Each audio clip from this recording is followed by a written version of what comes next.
E aí, galera, tudo bem com vocês? Vamos continuar o nosso curso de História. Eu resolvi gravar as coisas de um jeito diferente. Vou colocar umas apresentações de slides aqui, que eu vi que a maioria dos professores está fazendo assim. E eu acredito que vai ficar mais fácil para vocês também poderem ir acompanhando o raciocínio aí e, de repente, fazer as anotações de vocês também, tá? Antes de eu dar continuidade no conteúdo, eu quero retomar aquilo que a gente conversou na primeira aula. A gente estava falando sobre a importância de estudar história, né? Por que é importante a gente estudar história? Além de saber o conteúdo para a gente prestar a prova. Quando a gente volta para o passado, a gente começa a entender muita coisa que está acontecendo agora no nosso presente. Quem sabe a gente consegue até também arriscar uns palpites, né, sobre aquilo que pode acontecer no futuro. Isso acontece porque quando a gente está estudando história, a gente compreende tendências e ciclos de acontecimentos. Mais do que a gente ficar decorando um monte de nome, um monte de data, a gente precisa desenvolver um senso crítico sobre aquilo que a gente estuda. E assim a gente conseguir analisar melhor o presente e questionar algumas verdades que a gente reproduz, porque a gente acha que as coisas são do jeito que elas são, porque sempre foi assim, ou porque a gente acha que os fatos eles obedecem um curso natural, como se o destino já tivesse posto, né, e as coisas fossem acontecendo. A história ela não se encaixa numa linha já pré-definida. A história ela é consequência de ações de agentes históricos. O Brasil, ele é hoje o país que a gente conhece por uma série de fatores. E principalmente a gente tem que entender que é consequência de escolhas de alguns determinados grupos sociais que dentro de um contexto, eles tinham a capacidade de ocasionar mudanças estruturais na nossa sociedade. Então por isso que a gente precisa desenvolver um senso crítico e não achar que a história é uma linha já pré-definida que todos os povos vão seguir e traçar aquele mesmo caminho. Qual que é a nossa história? Ela vai começar quando, né? A gente tem uma necessidade de descolonizar o nosso pensamento, porque a gente tem o costume de achar que a história do Brasil ela vai começar com a chegada dos colonizadores aqui no nosso território. Mas como vocês já devem saber, obviamente, né? Antes dessa chegada, a gente já tinha aqui a presença de muitos povos diferentes. Então a gente tinha uma vasta variedade de culturas diferentes, de línguas diferentes, de povos que guerreavam entre eles, de etnias que faziam alianças entre eles. Então a história não começa com a chegada dos europeus aqui. A história ela já acontecia muito tempo antes. A chegada dos portugueses aqui, ela vai ser um marco histórico. Mas o fato disso ser um marco histórico, a gente também tem que relacionar com o fato de que isso é uma escolha de agentes que fazem com que isso hoje seja visto dessa forma. Porque a gente poderia muito bem valorizar o nosso passado, né, antes da chegada dos portugueses, mas a gente não faz isso, será por quê? Aí a necessidade da gente descolonizar o nosso pensamento. E por que que os europeus vieram para cá? Ou mais especificamente, né, por que que os portugueses vieram para cá? A gente tem que entender o contexto europeu na Idade Moderna, que ela vai lá no século XV até o século XVIII. É todo esse período de transição, né, a Idade Moderna. A valorização da terra, ela estava abrindo espaço para a valorização da riqueza móvel. Isso porque o aumento dos consumidores estava fortalecendo o comércio e, consequentemente, a burguesia também estava se fortalecendo. Esse é um conceito muito importante da gente ter para as nossas provas, que costuma cair bastante, que é sobre o mercantilismo. Esse mercantilismo ele vai poder ser resumido como a intensificação das relações comerciais nessa passagem da Idade Média para a Idade Moderna. Então, antes a gente tinha feudos que eram autossuficientes e que as relações sociais ficavam ali dentro, conforme esses feudos vão começando a se relacionar mais uns com os outros, vai aumentando as transações comerciais e nisso vai surgindo uma nova classe que ganha com isso, que é a burguesia, que começa a gerar riqueza, né? Ela começa a acumular riqueza. Além disso, além desse processo do mercantilismo, além da valorização da riqueza móvel no lugar da riqueza fixa da terra, na política, os estados nacionais eles estavam se formando. Aqueles territórios descentralizados, né, feudais, eles estavam sendo substituídos pela monarquia absoluta de direitos divinos. Monarquia absoluta de direitos divinos nada mais é do que literalmente um rei escolhido por Deus. sem uma separação de poderes. Então, no absolutismo, o poder ficava absolutamente na mão do rei.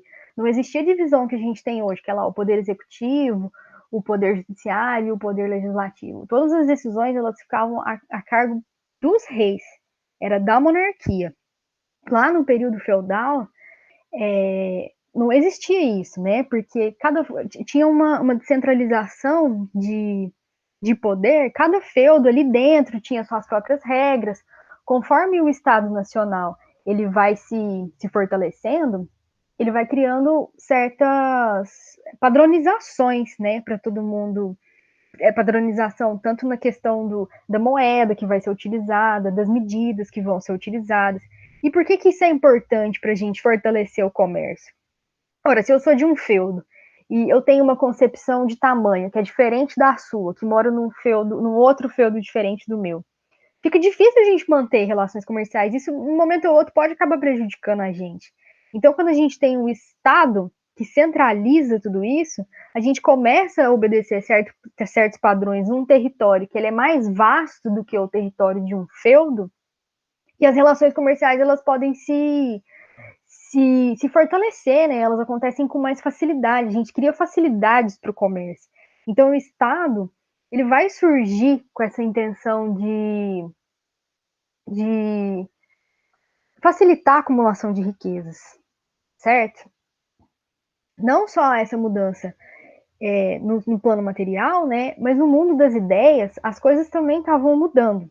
Porque lá durante a Idade Média, a gente tinha a presença do teocentrismo. O que é o teocentrismo? É a explicação sobre o universo ser toda pautada em uma divindade, em Deus.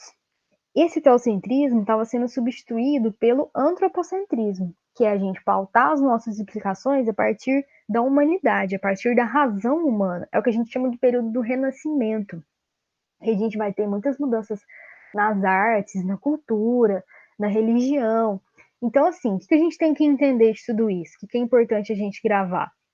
Está rolando uma mudança no plano das ideias e nas condições materiais. A gente tem uma humanidade cada vez mais curiosa, mais ávida a conhecer territórios novos, mais ávida a descobrir coisas novas. Junto com tudo isso, junto com esse plano das ideias mudando, a gente tem também as condições materiais para que as pessoas possam ir atrás desse conhecimento, já que o dinheiro está ganhando força, né? A riqueza ela começa a ser muito mais pautada no que é móvel do que na terra fixa. Esse interesse por essas expansões marítimas, de estabelecer novas rotas comerciais, ela começa antes ainda da Idade Moderna. Lá no século XI até o século XIII, estavam acontecendo expedições militares cristãs, que vocês já conhecem, que são as cruzadas. Essas cruzadas elas tinham como um pretexto libertar as terras santas dos muçulmanos, já que os católicos não estavam mais conseguindo peregrinar ali por aqueles territórios sagrados. Só que os comerciantes italianos, eles estavam interessadíssimos nessa expansão por causa das transações comerciais. Então não era só uma questão de religião, não era só uma questão de peregrinação pela fé. Eles queriam mesmo era abrir mais rotas comerciais, eles queriam aumentar as transações comerciais para poder ganhar mais dinheiro, para poder acumular mais riqueza. E deu certo isso? Deu certo. Porque as cruzadas, elas reabriram o mar Mediterrâneo Oriental para as embarcações ocidentais. Aí elas difundiram o consumo de açúcar, de seda, de porcelana, de especiarias, né, de temperos diferentes. A burguesia italiana foi ficando cada vez mais rica com isso, porque ela dominava o comércio ali da região. Se vocês verem o mapa, eu vou mostrar mais à frente para vocês, mas a Itália ela fica num local ali que é muito privilegiado, que ela está bem no meiozinho do mar Mediterrâneo ali. Dá para pegar várias rotas diferenciadas ali partindo da Itália. Então, com esse pretexto de levar a fé católica, de expandir a fé católica, de liberar as terras santas, os italianos, a burguesia italiana estava ganhando muito dinheiro porque estava expandindo as rotas comerciais. Só que esse cenário muda aqui que eu falei para vocês, ó, onde a Itália está, bem no mar do Mediterrâneo aqui, e no caminho para a Ásia, para o Oriente aqui como um todo, né? E pertinho da África também. Só que em 1453, Constantinopla que tem uma posição geográfica super privilegiada, né? Ela fica num ponto estratégico aqui, que ela liga tanto o Mar Negro aqui, tá vendo, com o Mar Mediterrâneo, e ela também é o ponto de passagem mais curto que vai ligar a Europa, o Oriente Médio, que fica para cá, e a Ásia. Então, esse espacinho aqui era uma localização muito privilegiada. Quando vocês vão ver a queda de Constantinopla, a tomada de Constantinopla com mais detalhes em história geral, mas aqui só para vocês entenderem, quando Constantinopla é tomada pelos turcos otomanos, eles começaram a cobrar taxas cada vez mais caras. E isso acabou encarecendo mais os produtos que eles dependiam dessa rota aqui para ser comercializados, né? Aqui pelo Mediterrâneo e aqui por terra também. Além disso, também, as minas europeias elas estavam começando a se esgotar, porque já não tinha mais ouro, não tinha mais prata disponível, né? A exploração já tinha sido muito intensa. O minério ele já estava se esgotando. Com essa, com esse encarecimento dos produtos que passavam aqui, o que os comerciantes precisavam fazer? Eles precisavam estabelecer um caminho novo, né? Que evitasse passar aqui pelo Mediterrâneo e que fosse contornando a encosta da África. Os portugueses, então, nessa época, Portugal, ele já contava com uma burguesia bastante fortalecida. Por quê? Porque Lisboa, ela fica num ponto aqui de ligação entre o Mediterrâneo e o norte da Europa, então a burguesia que dependia desse comércio aqui em Lisboa já estava ganhando dinheiro com essas transações comerciais que aconteciam aqui. E o Portugal também já estava desfrutando de uma estabilidade política, porque na Revolução de Avis, que foi lá de 1383 até 1385, que foi apoiada pela burguesia inclusive, começou a dinastia do Dom João I, a dinastia de Avis, que ela tanto reforçou a independência do reino português, quanto ela conseguiu unificar o território português. Então a gente tinha uma condição, a gente tinha uma burguesia que estava pronta para bater de frente com a burguesia italiana, que já estava começando a cobrar mais caro nos produtos, porque eles pagavam taxas mais caras, porque a rota de comércio deles tinha sido tomada pelos turcos otomanos com a queda de Constantinopla. E a gente tinha também uma estabilidade política no estado, né, de Portugal, que também já era bom, porque a galera já podia sair de lá, né, e enfim, eles estavam estáveis já e já podiam investir nessa expansão marítima. Esses são os fatores que vão levar a saída aqui da esquadra do Pedro Álvares Cabral, saindo aqui de Portugal. Qual que era a ideia inicial? Era dar a volta aqui pela África, passando por todo o Oceano Atlântico Sul, cair no Oceano Índico e aí chegar no Oriente, que eles genericamente chamavam de Índia, né? Por que hoje em dia também, gente, na historiografia, a gente fala que não é correto a gente utilizar o termo índio? Quando os portugueses chegaram aqui, que achavam que estavam nas Índias, eles chamavam quem morava aqui de índio. Mas não é bem assim, na verdade são povos indígenas, tá? Então a gente nem usa mais essa expressão índio, a gente fala povos indígenas ou indígenas. E aí, quando eles saem aqui para dar essa volta pela África para chegar lá no Oriente, eles desviam o caminho aqui e vêm parar em Porto Seguro, Bahia, aqui no Brasil. Reza a lenda de que isso teria sido meio que um acidente, assim, sabe? De que, opa, sem querer escapuliu aqui, saíram do caminho e vieram parar no Brasil, descobrindo o Brasil. Mas, na verdade, isso não existe consenso histórico nenhum sobre isso, né? Porque como a gente estava falando, os portugueses eles já tinham muita experiência na questão marítima, eles já tinham viajado bastante aqui pela África, já tinham muitas embarcações, eles já tinham uma tecnologia marítima muito avançada. Os portugueses que inventaram as caravelas, né? E eles tinham um modo de navegar que era muito mais certeiro do que os outros povos. Então, eles já é muito pouco provável que isso tenha sido um acidente. Com certeza foi uma coisa planejada mesmo, né? Mas o fato é que, a partir disso, a nossa história aqui no Brasil muda completamente. O território não era esse aqui, igual o que é hoje, era completamente diferente, mas a gente vai estudar isso melhor a partir da aula que vem. Eu espero que tenha ficado claro para vocês toda essa ligação entre o contexto das expansões marítimas, da queda de Constantinopla e o porquê dos portugueses saírem de lá e virem para o Brasil. eu vou mostrar para vocês como que esse conteúdo ele é cobrado nos vestibulares. Eu peguei uma questão de 2018 aqui, vamos resolver ela junto, para vocês entenderem melhor como que é essa cobrança. É prática comum nos programas escolares a delimitação de datas que marcam o início e muitas vezes o fim de processos históricos. No caso da história do Brasil, o ano de 1500 recebe bastante atenção.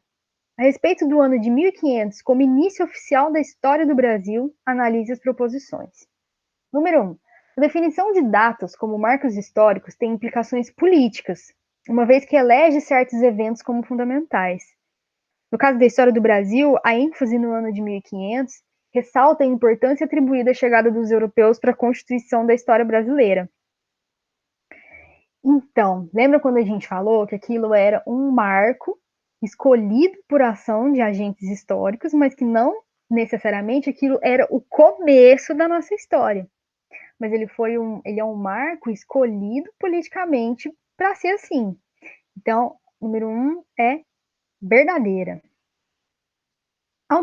Número 2, ao definir o ano de 1500 como marco inicial para a história do Brasil, corre-se o risco de desconsiderar a importância da história, as características e os costumes dos vários grupos indígenas que já habitavam o território que seria posteriormente conhecido como Brasil. Lembra que a gente falou exatamente sobre isso? Que a gente invisibiliza o restante da nossa história a partir do momento que a gente considera que 1500 é o início da história do Brasil? 1500 pode ser considerado um marco histórico, mas não o início da história do Brasil. Então, número 2, tá? Correta também. Número 3. A definição do ano de 1500 como marco para o início oficial da história do Brasil foi resultado de uma série de demandas populares que reivindicavam a possibilidade de opinar a respeito da oficialização da história nacional. Vocês acham mesmo que essa escolha de 1500 como marco, ela foi resultado de demandas populares? Será que houve participação da população nisso? Porque é bem provável que não, né? Porque se a gente tivesse esse olhar descolonizado, a gente com certeza entenderia que a nossa história começa antes e principalmente a gente daria mais valor para o que aconteceu antes disso. Mas como isso foi escolhido por agentes históricos como marco inicial, não tem como a gente contestar. Então, isso não é um resultado de uma série de demandas populares que reivindicavam essa possibilidade de opinar a respeito. Isso foram escolhas feitas por agentes históricos que poderiam fazer essas escolhas. Então, esse número 3 aqui é falso, né? Aí o correto a gente tem aí 1 e 2 verdadeiro, é a letra A. Vamos ver mais uma questão que eu trouxe para vocês, essa da UFMG. Todas as alternativas apresentam fatores que explicam a primazia dos portugueses no cenário dos grandes descobrimentos, exceto, ó a pegadinha, exceto. Então a gente tem 4 alternativas, ele quer aquela alternativa que está errada. Então vamos lá. Letra A, atuação empreendedora da burguesia lusa no desenvolvimento da indústria náutica.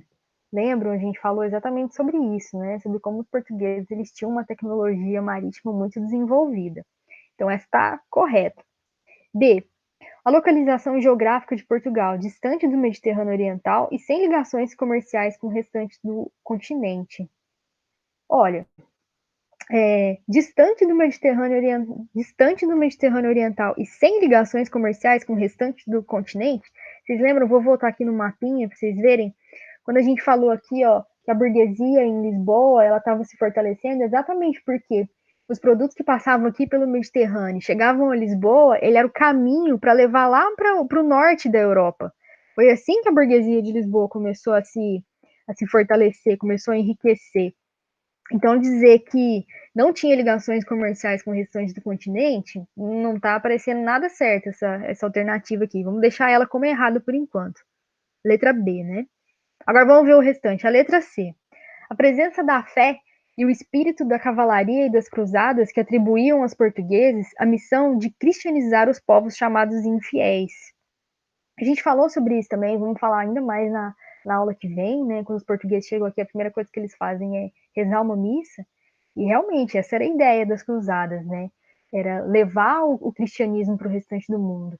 Não que essa fosse a intenção principal, eu acho sempre legal reforçar isso, de que a gente está vivendo num momento de consolidação do capitalismo, do mercantilismo, da burguesia. Então, a gente tem um projeto comercial, a gente tem um projeto de expansão de mercado, mas essa ideia de a missão de cristianizar os povos chamados impérios também estava presente. Então, essa alternativa aqui, ela está correta. Vamos na letra D. O aparecimento pioneiro da monarquia absolutista em Portugal, responsável pela formação do Estado moderno. Exatamente. Enquanto os outros países, a Itália demorou bastante, a Alemanha demorou bastante também, demorou mais do que Portugal, com aquela Revolução de Avis que a gente falou, o início da dinastia de Avis, Portugal já gozava dessa estabilidade política. Então, se a gente tem um Estado forte, um Estado interessado em investir nessa expansão marítima, nessa expansão comercial, aí que as coisas vão levar um pontapé para acontecerem muito mais rápido, né? Então a gente vai ter, exceto aquilo que ele pede aqui, alternativa errada, né? A localização geográfica de Portugal, distante do Mediterrâneo Oriental e sem ligação comercial com o restante do continente, como a gente tinha visto. Porque, na verdade, não é distante do Mediterrâneo, é bem perto do Mediterrâneo e tinha ligação comercial com o restante do continente europeu. Vamos para mais uma questão que eu trouxe para vocês. Essa é lá da Universidade do Rio de Janeiro. Os portugueses, eles foram os primeiros europeus a lançarem-se no processo de expansão marítima no século XV. Isso ocorreu devido a inúmeros fatores de ordem interna, tais como a precoce centralização política, uma burguesia forte e uma certa experiência em navegação. Em relação a outros fatores que favoreceram a expansão marítima portuguesa, podemos citar: letra A, a necessidade de descobrir novas jazidas de metais preciosos para cunhagem de moedas e o desejo de chegar às Índias para monopolizar o comércio de especiarias. Ó, já chamo a nossa alternativa aqui, né? Mas vamos continuar para a gente ver o que as outras falam. A necessidade de descobrir novas jazidas de metais preciosos para cunhagem de moedas e a feitura de uma aliança com a Espanha, visando uma ação conjunta em relação ao descobrimento da América. Na verdade, gente, isso daqui está errada porque falar em aliança feita com a Espanha é exatamente o contrário do que estava acontecendo. Na verdade, a Espanha e Portugal eram competindo nessa expansão marítima, tá? Então não tinha nenhum tipo, então eles não estavam fazendo nenhuma aliança, não, eram competindo. Letra C. A necessidade de descobrir novas jazidas de metais preciosos para cunhagem de moedas e o desejo de fundar novas cidades na costa africana, levando-lhes desenvolvimento técnico dos europeus. Essa expansão ela não tinha intenção de fundar novas cidades na costa africana, não. Tanto que a relação desses europeus com o continente africano sempre foi uma relação de exploração. A escravidão, o uso de mão de obra escrava, ele vai tomar mais força mais para frente. Mas nesse período aqui já havia escravidão de pessoas do continente africano. E também por ser essa relação de exploração, não tinha nenhum interesse de levar desenvolvimento técnico dos europeus para o continente africano, não. O interesse era mais o interesse de explorar mesmo esse povo, né? Então, essa alternativa não está certa. A letra D. A necessidade de expandir a fé católica, bem como a necessidade de se chegar às Índias, viajando para o Ocidente, a fim de divulgar os novos preceitos do calvinismo. Então, aí a gente tem dois problemas aqui, né? Que para chegar nas Índias, ele não viajaria para o Ocidente, ele viajaria para o Oriente. E quando ele fala em divulgar os novos preceitos do calvinismo, ele também faz uma pegadinha aqui, porque o calvinismo ele tem a ver com a reforma protestante também, que foi uma coisa que aconteceu durante o período do Renascimento. Mas, na verdade, essa expansão de Portugal, eles não tem nada a ver com o calvinismo, que aconteceu na Inglaterra. Mas eles queriam ela levar a fé católica, não a protestante. E, por fim, a letra E. A necessidade de descobrir novas jazidas de metais preciosos para cunhagem de moeda e o objetivo de chegar às Índias para desenvolver a cultura de ambos os países. Como eu falei para vocês, a mesma coisa em relação à África, não era uma intenção de desenvolver cultura, não. Era mais uma intenção de exploração mesmo, né? Não de trocar experiências, de um país aprender com o outro, mas sim de explorar. Então essa não está certa. A alternativa correta vai ser a letra A. E eu vou deixar mais exercícios disponíveis para vocês no Drive. Vocês façam para mim, tá? Eu vou deixar o link certinho para vocês, vou mandar no grupo. Espero que vocês tenham gostado dessa introdução. Qualquer dúvida, vocês podem me procurar e a gente se vê na próxima aula. Tchau, tchau, galera.